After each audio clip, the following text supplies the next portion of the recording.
So our first question is, how are you today? Nicole, ladies first. Thank you, Frans. Well, I just had already a lovely chat with you, so I'm okay today. I'm fine despite the corona things, but yeah, thank you for asking. Yeah, and I'm fine as well. I have a very busy agenda, but fortunately today is a day with only one appointment with you, but of course still a lot of work to do. Okay, that's fortunate. And the next question is, to go back to your student life for a moment. What did you study and what was your goal within this study? Okay. Nicole Smits. Okay, I studied in Nijmegen and I studied Spanish language and literature. That was my first study, and I completed that with a master. And I studied organizational communication, and that was my second study, and also completed with a master. And my goal in that study was that I really wanted to focus on how people work together and how they communicate together in organizations. That was really what got my attention. That's what I've been doing and working on since. Okay, and which one did you like most? Well, the organizational communication one. I started Spanish because I didn't know what to study, and I was like, okay, I'll do that for a year, and then I know I can speak Spanish, and then I know what I want. Okay. But of course, well, that took a little bit longer. Okay. Nice to hear. Thank you. You want to know my studies as well? Yes, of course. Okay. When I was of your age, I studied at the University of Applied Sciences in Tilburg, and I studied journalism and communication. And after that, I went to work. But besides my work, I went to the university twice. About 15 or 20 years ago, I visited the Erasmus Universiteit in Rotterdam for my master in corporate communication.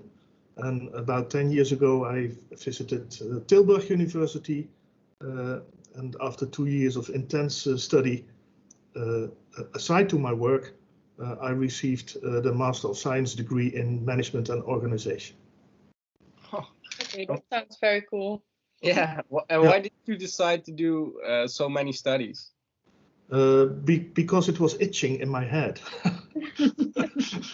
Yeah, I'm really a fan of learning and long life learning, and yeah.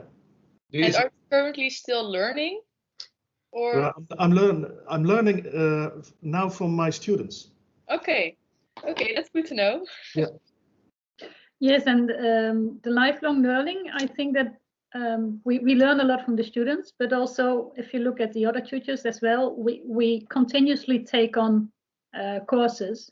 And I refer to the studies I did back in the times when I was young, but now I'm continuously taking courses in coaching, because next to my work in the hotel school, I'm a professional coach. So that's where I follow my itching. Okay. Okay, that's very nice. Okay, so the third question, what was the importance of hospitality during your study, in your opinion? So how do you implement hospitality in your working area? The second question is different from the first one. Yeah. Yeah. Yeah, I know. Please choose a question. What is you want to know how we apply it now in our work, or how? Yeah, Okay. basically. Okay. Let's choose that one. Yeah. Good. Okay, so you have an idea, Frans? I have an idea. Yeah. But...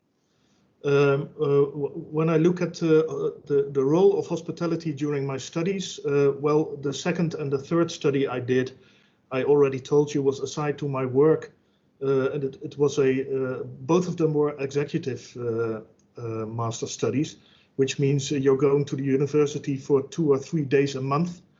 So I lived in many hotels during 2 years for 2 or 3 nights a month, and already then, for instance, the third study I did in Tilburg, I was not working at the hotel school, but I was really interested in the differences between the hotels. So I chose every month another hotel. So I've lived in all the hotels in Tilburg and the surroundings, just to compare them. And what I saw was that the brands that we know as very luxury were not always the best hotels.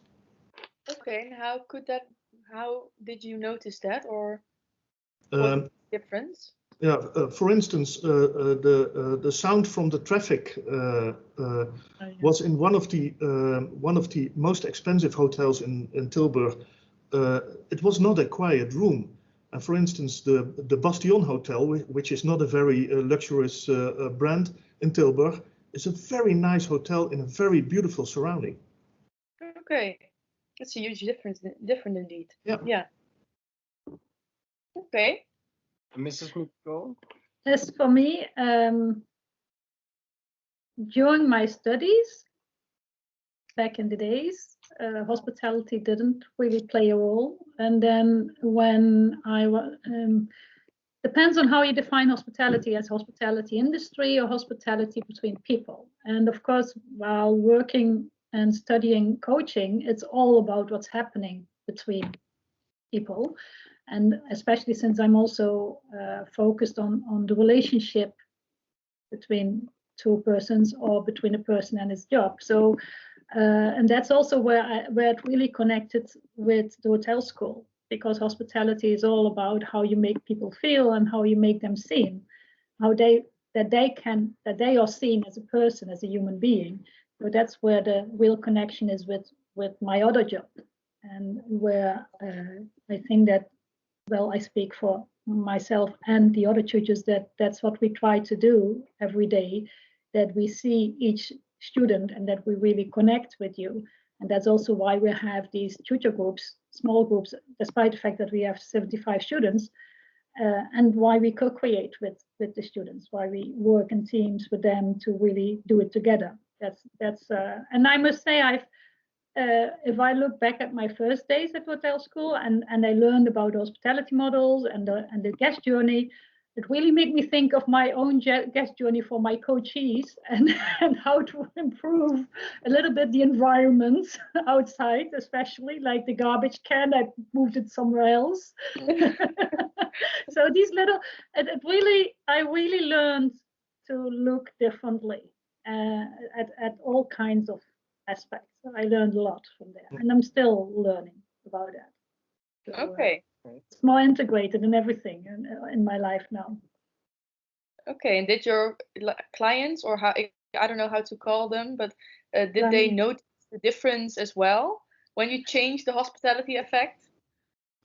Well, they only come for a couple of times, so I've never asked them, by the way. Oh, okay.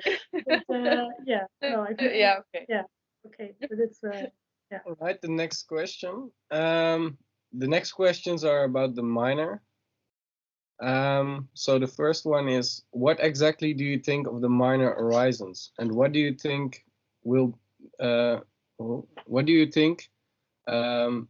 the students who follow the minor learn the most from? Okay. I'm mostly triggered by the second question, what they learn most from, and what I notice in the last two editions is that they learn that hospitality is really everywhere. They learn to see it everywhere. So that's an important one. They also learn, because there are 4 big assignments, they learn how to plan and how to organize their work and how to survive when things are tough in the first weeks, and how to get organized. And I think they really learn to take charge and take responsibility of their own learning and the learning of the group and the minor. And I must say they learned it very quickly. It's really a change from, let's say, module 5 student who follow the program to minor 6 students who take charge of, oh, this is what we want to do, and here we go. So these are the 3 things that popped up in my mind, and I hope I didn't took the floor too much, Frans, that you still can add your... No, I have an addition to your story. Okay. I think the students learn the most from each other. The minor is basically, there's a lot of discussion in it. You know that as students in the minor. And what you see is that you can look at hospitality from a variety of perspectives. And because you as students are different as well, you all bring in the discussion different perspectives as well. So I think you learn a lot from each other. And I see myself, and I think my colleagues do that as well. We see ourselves as facilitators for your learning process. Mm-hmm. All right, thank you. That's correct. I really agree with what you both are saying. I recognize it. Let's move on. Can you name the biggest advantage and the biggest disadvantage of this minor? And you can leave the corona, or you can yeah, I mean the online classes, or you can mention that as well. I mean, I don't know how to follow this minor. Let me try first. I think the biggest advantage of this minor is that you really become a generalist. And I think the biggest disadvantage of the minor is that you become a real generalist as well. So the difference between this minor and the other primary minors are the other ones are really specialistic. And you become a specialist in hospitality, but as I told you before, looking at hospitality from different perspectives. So you're not becoming a very big specialist in cutting meat or something like that, or but you can look at processes. I must say you can't look anymore to people working in a restaurant or working in a shop without thinking of the hospitality process. We ruined your life in the minor, because it's not possible anymore to look at people working in the hospitality industry, for instance, and you automatically start to think about what they're doing, what can be improved, what can be improved. And what would be a good next minor besides this minor, like after? The difference from person to person, I think. Is it smarter to specialize in something or keep it broad then? It depends. I think because a big part of the minor, you're working on a project for a real client as a consultant. And if you are really, and then you develop a hospitality concept or training to improve an attitude or behavior in a company. And if you really like that kind of work, and then, for example, customer delight could be nice, because that's also about concept development, but then in the hotel industry. So you have already a good basic experience in how to do that, and then you deepen in that customer delight experience for the hotel industry. Mm-hmm. But if, for example, that could also be a nice combination. If you're really interested in food and how food plays a role in hospitality, and maybe, for example, in the care and cure sector, food is very important for people to heal better, but also to have a different experience, then gastronomy could be a very nice combination, because then you could do a project about gastronomy in a hospital or in a care center, for example, or somewhere else. But so it really depends on your own interest where you want to go. But we also have quite some students who do YPO, which is young professional overseas, the students that are more focused on non-governmental organizations and that want to contribute to society via that way. So that's also a nice follow-up. Yeah. You see, that's what Mr. van Heteren was saying. You get a very broad insight in different sectors, and you're educated as a generalist, and that's why, and then you can follow your own path with that. In addition to that, what I see is that the majority of our students stay at the hotel school or stay within Zuid University of Applied Sciences. And what I really would like to challenge my students is to look broader. You can follow your minor at every University of Applied Sciences in the whole Netherlands. And I really like to challenge you to look broader and to look at opportunities outside the hotel school bubble. Okay. Yeah. I think Sophie has no internet. She's left the building. Will you continue with? Like Yes. Elvis. Yes, you can still continue. Yeah.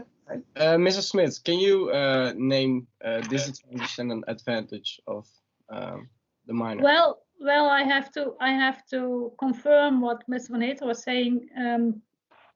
For me, the disadvantage is that really going in depth. I mean, we only have 10 weeks. I think that's the biggest disadvantage. We only have 10 weeks, whereas, for example, for the care and cure sector or a different sector, it would be nice to really go in depth on change management, and there's so much to learn. So that's I think my hiccup with the 10 weeks program.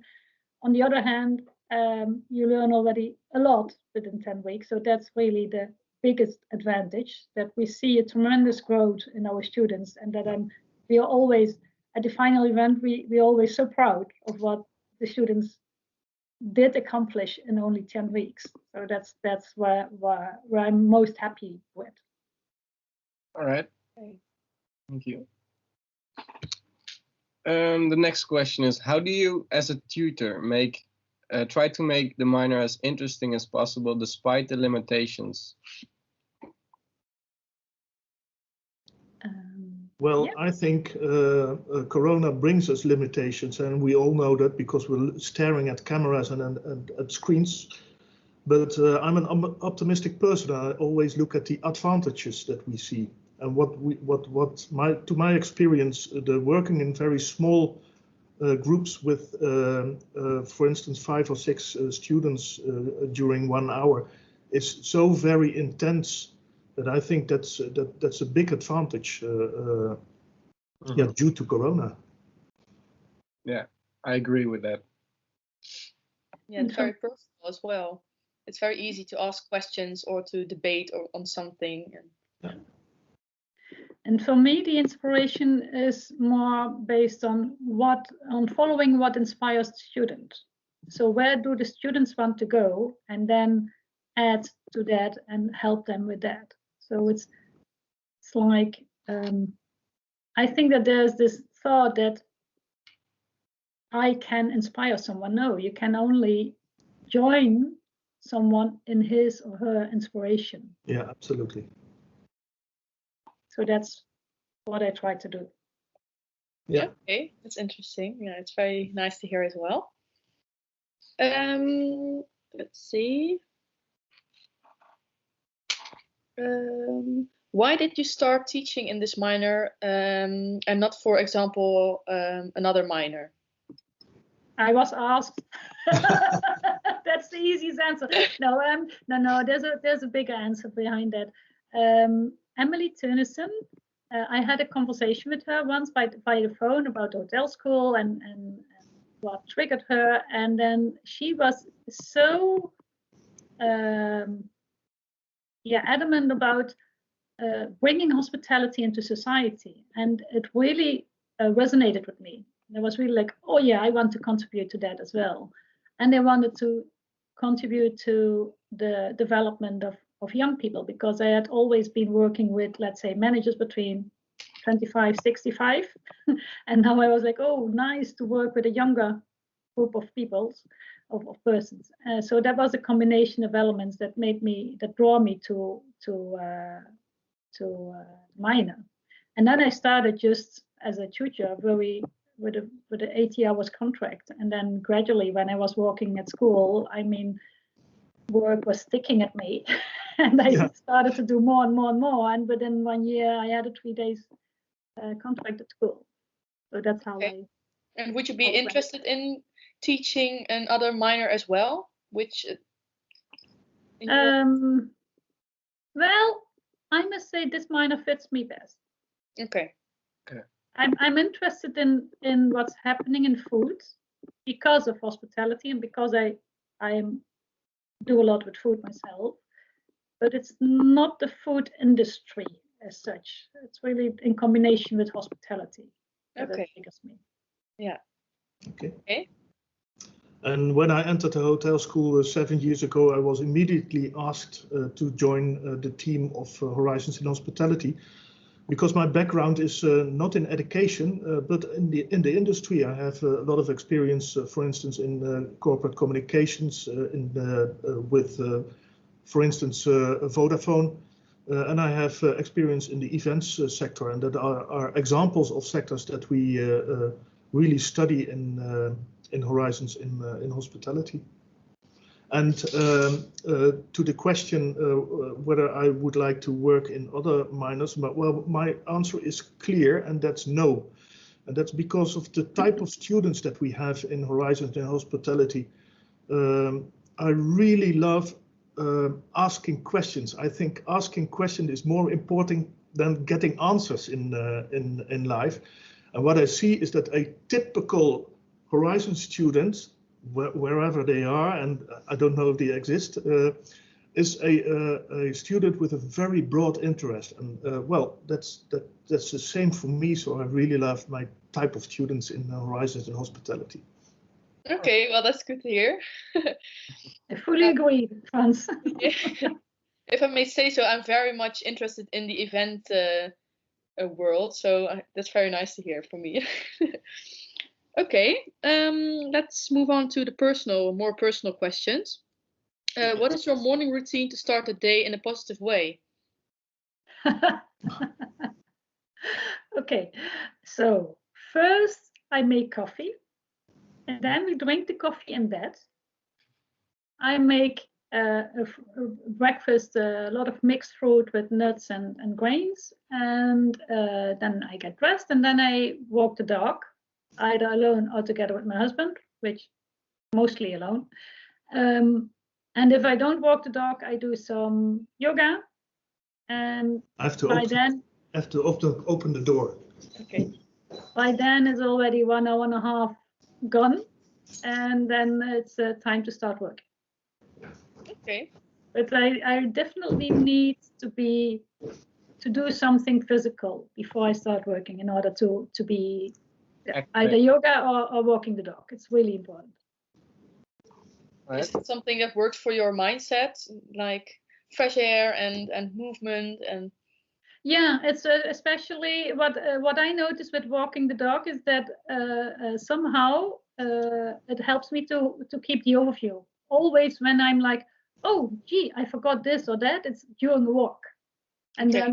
then I know that, oh yeah, I still have to work on that, or I have to do that. So it helps to get an overview, and also to just be outside in nature, and no matter what happens in the world, there's always the nature. Yeah. Oh, that's a good one. That's very nice. And Mr. Van Heteren, how do you start? Yeah, my morning routine. Well, when I get awake, I'm on. I'm totally 100% on. So I don't need a routine of coffee drinking and having breakfast to get awake. I'm just a switch on. Energized on life. Yeah. But at the end of the afternoon, I'm a bit off. But so I'm a typical morning type of person. Well, actually, my wife and I do have a morning routine, because every morning in the year we have breakfast together at the table in our dining room. So that's mainly our morning routine. And before we go to breakfast, we walk a very short walk with my little dog, my big dog, who's over here. Oh. But we walk along the garden for his morning pee. He has a very big garden, so I don't know whether this is a short walk or a medium. Yeah. The dog really likes it. Okay, but I'm curious though, because you never snooze like your alarm, or if it's going off, you just directly get out of bed, or Yeah. do you? Okay, Yeah, never snooze. I don't need it. Okay. My wife does. Okay, well, I'm jealous of that because I always snooze my alarm. I don't know if it changes during the years. I don't remember. Okay. I snooze in winter, but not in summer. I notice. I really want to get out of bed and just start doing things. Yeah. And yeah. All right. Then I think we have the last and most important question left, and that is, what is your definition of broadening your horizons?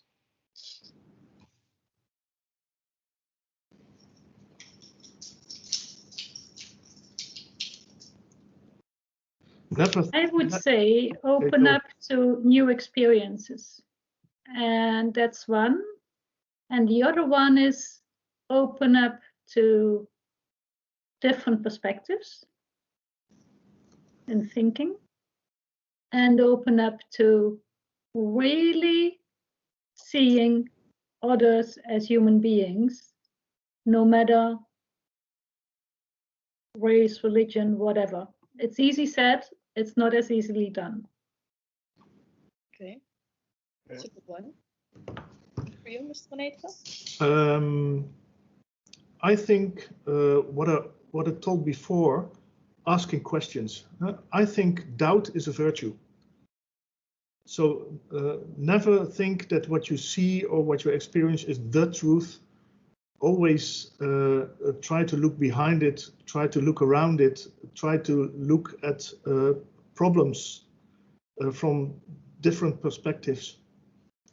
And I think that is broadening your horizon. So yeah, what I really hope is that our students keep on broadening their horizons during their whole life. Just to dig deeper, so you're saying. Yeah. Okay. Yeah, that's a good one as well. Okay, so these were our questions, and we'd really like to thank you for your time and for sharing your thoughts and everything.